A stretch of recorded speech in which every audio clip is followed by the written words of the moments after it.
Hello friends, সবাই কেমন আছেন? আশা করি সবাই ভালো আছেন। আমি চলে এসেছি আজকের ভিডিও নিয়ে। আজকের ভিডিওটি খুব মজাদার একটি ভিডিও। এই রেসিপিটা হলো ডিমওয়ালা সরষে ইলিশ বাদাম বাটা দিয়ে। আর এই ইলিশ মাছটা আমি একটু অন্য উপায়ে রান্না করেছি।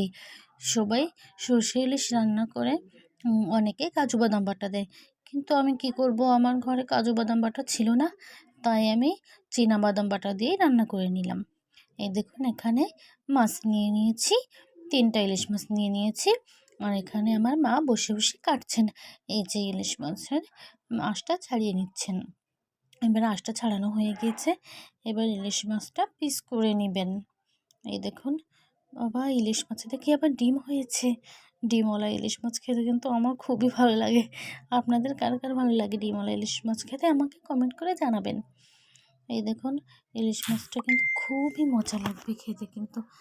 এই দেখুন, এখন কাটাকাটি হয়ে গিয়েছে, ধুয়ে নিয়ে এসেছি। এবার আমি এটাতে দিয়ে দিচ্ছি হলুদ গুঁড়ো, পরিমাণ মতো হলুদ গুঁড়ো দিয়ে দিয়েছি, আর দিয়েছি লবণ, আর এবার দিয়ে দিচ্ছি আমি শুকনো ঝালের গুঁড়ো। এবার আমি মাছটাতে ভালো করে মাখিয়ে নেব। আমি হলুদটা একটু বেশিই দিই, হলুদটা আর একটু বেশি ভালো করে মাখিয়ে নিলে মাছটা ভাজলে খুবই সুন্দর লাগবে, আর একটু শক্ত শক্ত টাইপেরও হবে মাছটা। দেখুন, মাখানো হয়ে গিয়েছে। এবার একটা কড়াই নিয়ে নিয়েছি, কড়াইটা এবার আমি গরম করেছি ভালো করে। এবার তেলটাও একটু ভালো করে গরম করে নিয়ে নিব।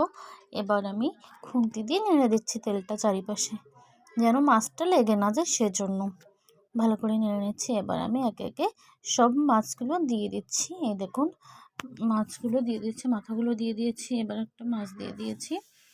এবার আমি কিছুক্ষণ ধরে ভাজবো। এই মাছটা কিন্তু বেশি ভাজার প্রয়োজন নেই।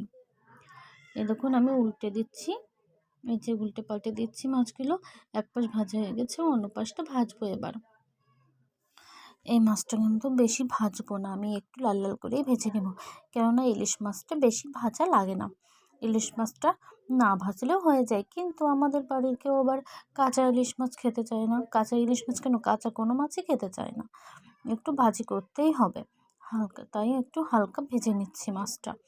এই যে দেখুন, হালকা ভেজে আমি তুলে নিচ্ছি মাছগুলো। এগুলো হয়ে গিয়েছে মাছ ভাজা। এবার আমি এগুলো তুলে নিচ্ছি। এবার আমি এটাতে অন্য মাছগুলো দিয়ে দিচ্ছি একে একে। এই মাছগুলো দিয়ে মাছগুলো ভেজে নিব ভালো করে।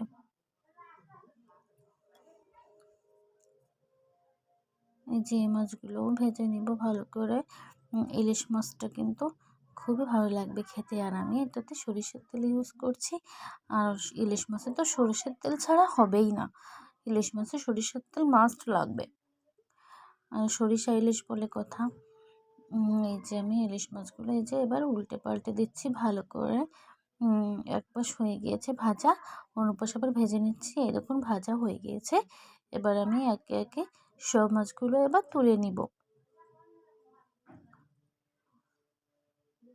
সব মাছগুলো আমি তুলে নিচ্ছি ভালো করে। এই দেখুন, সব মাছগুলো ভাজা হয়ে গিয়েছে। আমি এক একে সব মাছগুলো এভাবে তুলে নিব। তোলা হয়ে গেলে এবার এই তেলে দিয়ে দেবো আমি তেজপাতা। এবার দিয়ে দেবো আমি জিরে, গোটা জিরে দিয়ে দিয়েছি। এই দেখুন, সরিষা বাটা, এটাতে রয়েছে কালো সরিষা বাটা, আর এটাতে ঝালও দিয়েছিলাম, কাঁচা ঝাল দিয়েছিলাম। সরিষা বাটাটা কাঁচা ঝাল আর একটু লবণ মেখে বাটলে আর তেতো লাগবে না। এবার আমি এটাতে জল দিয়ে দিলাম পরিমাণ মতো জল দিয়ে একটু শুকনো ঝালের গুঁড়ো দিলাম। শুকনো ঝালের গুঁড়োটা দিলাম একটু কালার আসার জন্য, অল্প পরিমাণে দিয়ে দিয়েছি। এবার আমি দিয়ে দিচ্ছি হলুদ। অনেকে সরিষা বাটাতে কিন্তু হলুদটা কম ইউজ করে কিংবা করেই না, কিন্তু আমি সরিষা বাটাতে হলুদ ইউজ করি, আর আমি কালো জিরাটা দেই না। অনেকে কালো জিরা দেন। একটু লবণও দিয়ে দিলাম। আর আমি কালো জিরাটা আমি খেতে পারি না, আমার পছন্দ না, সেজন্য আমি এমনি জিরাটা ইউজ করি। এই দেখুন, ঝোলটা ফুটে গিয়েছে।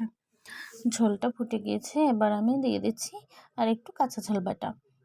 এবার আমি দিয়ে দিব ভাজা মাছগুলি দিয়ে দিচ্ছি একে একে।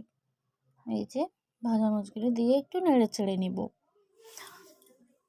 আমি একটু ঝাল খেতে পছন্দ করি, আমি কেন আমার বাড়ির সবাই ঝাল খেতে খুব পছন্দ করে, সেজন্য ঝালটা একটু বেশি দিয়ে দিব। এবার আমি ঢাকনা দিয়ে দিয়েছি, কিছুক্ষণ পর আবার ঢাকনাটা তুলে নিচ্ছি।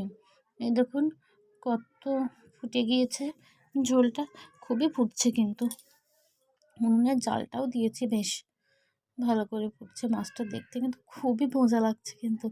এবার আমি দিয়ে দিচ্ছি চিনাবাদাম বাটাটা। আপনারা আমার এইভাবে রান্না করে দেখবেন, খেতে কিন্তু খুবই মজা লাগবে, খুবই মজা। একবার বাড়িতে ট্রাই করে দেখবেন কিন্তু চিনাবাদাম দিয়ে ইলিশ মাছ সরিষা বাটা দিয়ে। এই যে আমি এটাতে ইলিশ মাছের উপর দিয়ে একটু কাঁচা সরিষার তেল দিয়ে দিব। ইলিশ মাছে ইলিশে কিন্তু কাঁচা তেলটা দিলে কিন্তু একটা আলাদা ফ্লেভার আসে, খেতে খুবই মজা লাগে। এবার আমি কয়টা চেরা কাঁচা লঙ্কা দিয়ে দেবো উপর দিয়ে। দেখুন দিয়ে দিয়েছি কাঁচা চেরা লঙ্কাটা দিয়ে একটু আমি নেড়ে চেড়ে দিচ্ছি, চারপাশটা একটু ডুবিয়ে দিচ্ছি আর কি, যাতে ভালোভাবে ঝোলটা ঢুকে যায়। এবার আমি ঢাকনা দিয়ে দিব, একটু জাল হবে, তারপর আমি ঢাকনাটা তুলে নেব। যে দেখুন ঝোলটা একদমই কিন্তু কমে এসেছে, এই দেখুন কত সুন্দর হয়ে গিয়েছে, পারফেক্ট হয়ে গিয়েছে, কিন্তু মাছটা কিন্তু একদমই রেডি খাবার জন্য। দেখুন কত সুন্দর হয়ে হয়ে গিয়েছে, দেখলেই বুঝতে পারবেন। কালারটা কিন্তু জোশ এসেছে, কালারটা হেভি লাগছে দেখতে। এই দেখুন হেভি লাগছে কিন্তু কালারটা, আপনারা দেখলেই বুঝতে পারবেন কত সুন্দর রেডি হয়ে গিয়েছে সরষে ইলিশ বাদাম বাটা দিয়ে, তাও আবার চীনা বাদাম বাটা। আসলে আমি এটা খেয়ে আসলেই অবাক হয়ে গিয়েছিলাম যে এই রান্নাটা যে এত মজা লাগে। একটু এই ঝালটা ভেঙে একটু ভাতের সাথে মাখিয়ে খেতে হবে, জাস্ট ওয়াও ওয়াও, আসলে কোনো কথাই হবে না এটা নিয়ে কোনো কথাই হবে না। এটা কিন্তু বাড়িতে অবশ্যই একবার ট্রাই করে দেখবেন আপনারা, আসলে বাড়ির সবাই খুবই পছন্দ করবে। আর আমার ভিডিওটি যদি আপনাদের ভালো লেগে থাকে, আমার পাশে থাকবেন, আমার লাইক কমেন্ট শেয়ার করে দিবেন।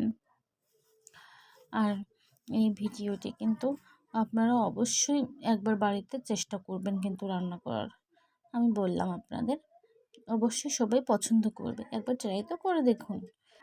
আর এই ডিমওয়ালা ইলিশ মাছটা খেতে তো খুবই মজা ছিল, আর এই ডিমটা খেতে তো আরও মজা ছিল, আর এই ডিম কিন্তু হেব্বি মজা ছিল। আজকের ভিডিওটি এ পর্যন্তই, সবাই ভালো থাকবেন, সুস্থ থাকবেন, ধন্যবাদ সবাইকে, বাই বাই।